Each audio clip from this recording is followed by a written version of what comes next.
আসছি মূলত আর সেই কথাটা বলার জন্যই আমি ভিডিওটা করছি। আমাদের বাচ্চাদেরকে যদি আপনারা এরকম শপিং মলে নিয়ে আসেন, অবশ্যই বাচ্চারা এখান থেকে অনেক কিছু শিখবে। যেহেতু এইসব শপিং মলে একসাথে অনেক কিছু থাকে, তো বাচ্চাদের এখান থেকে শেখার অনেক কিছুই মানে সুবিধা। বাচ্চাদেরকে যদি আমরা তাদের সোশ্যালাইজেশন করার জন্য যদি তাদেরকে আমরা শিখাই, সেক্ষেত্রে তাদেরকে যখন এই প্লেসে নিয়ে আসবেন তখন তারা বিভিন্ন মানুষ দেখবে, একসাথে অনেকগুলো জিনিস দেখবে, নিজের হাতে কিনবে, তখন সেক্ষেত্রে তাদের এটা তাদের একটা স্কিলের জন্য খুবই ভালো হবে। তো আমি এই জিনিসটা বোঝানোর জন্যই আসলে এই ভিডিওটা করছি। আশা করছি আমি বুঝাতে পেরেছি। যেহেতু এটা পাবলিক প্লেস, আমি আর বেশি বলছি না। আপনারা চেষ্টা করবেন এই ধরনের শপিং মলে যেখানে একসাথে অনেক জিনিস আছে, মানে একের ভিতর সব এই জায়গাগুলোতে বাচ্চাদেরকে আপনারা মাঝে মাঝে নিয়ে আসবেন।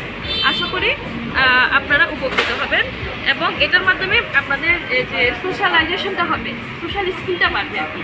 তো ধন্যবাদ সবাইকে। আসসালামু আলাইকুম।